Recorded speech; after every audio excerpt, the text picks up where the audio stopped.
आता नक्की काय समस्या आहे तुमच्या? गेल्या काही दिवसापूर्वी नारायणगावच्या या राज्यमार्ग 111 नूतनीकरण किंवा रुंदीकरणाचं काम चालू झालं. सुरुवातीला खूप चांगल्या वेगाने आणि चांगल्या संगनमताने विचार करून या कामाची सुरुवात झाली. पण मधल्या काळात हे काम पुन्हा थांबलं. का थांबलं, कुठल्या काही टेक्निकल अडचणी आली की याची पुन्हा नागरिकांना काही माहिती नाही.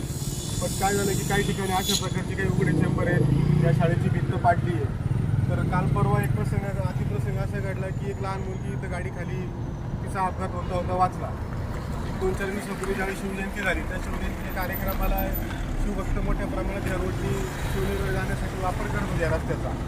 पण रात्रीची वेळ होती, इथं काही सुरक्षेचं काही बॅरिकेड्स नव्हते किंवा काही समस्या ही समजून घेतली नाही. तर 2-3 शिवभक्त या चेंबरमध्ये अक्षरशः पडले, त्यांना अपघात झाला आणि हॉस्पिटलाइज त्यांना करायला लागलं.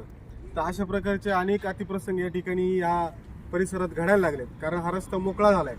मोकळा झाल्यामुळे जी काही वाहनं येत जात आहेत त्यांना वेगाची कुठली मर्यादा राहिली नाही. मोकळा रस्ता दिसला की गाडी सुसाट जाते. तर त्यामुळं पुढं जी काही अडचणीची जी काही समस्या आहे त्यांना अंदाज येत नाही. गाडी सरकते, मातीचा राडारोडा पडला आहे, कार ग्रीप पकडत नाही आहे. त्यामुळं मोटरसायकलही घसरून पडतायत. नक्की काम कसलं सुरू आहे? काम रस्त्याचं सुरू आहे. राज्यमार्ग 111 रुंदीकरण आले. कॉन्ट्रॅक्टर कोण आहे? सन्माननीय संदीपभाऊ बांगर या रस्त्याचे कॉन्ट्रॅक्टर आहेत. तर त्यांच्या वतीने हे काम चालू आहे. सार्वजनिक बांधकाम विभाग याचं काम करत आहे. पण मधल्या काळात हे काम चालू झालं आणि आता काही काळापुरतं ते थांबलं.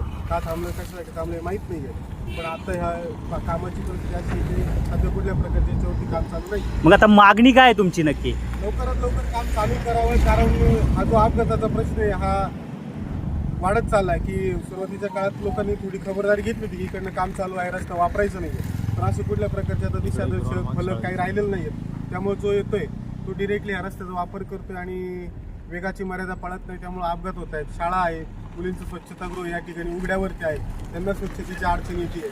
सन्माननीय मुख्याध्यापकांनी 2-3 वेळा या गोष्टीची तक्रार केली आहे की या ठिकाणी कुठल्या प्रकारचं पत्रा कंपाऊंड करणार होते, ते केलं नाही आहे. उघड्यावरती ग्राउंड आहे.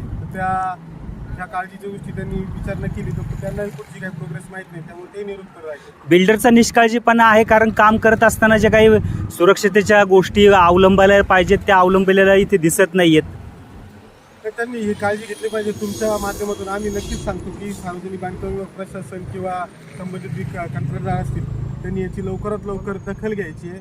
कारण जेणेकरून एखाद्यावरती जर अतिप्रसंग घडला तर हाकना विनाकारण एखाद्याला जीवाला मुकावं लागेल किंवा अपंगत्व येईल. आणि अतिप्रसंग झाला तर हा शेवटी सुरक्षेचा प्रश्न वादाचा तयार होऊन जाईल. त्यामुळे लवकरात लवकर काम होऊन या ठिकाणी हा मार्ग सुटला पाहिजे. हे काम तुम्ही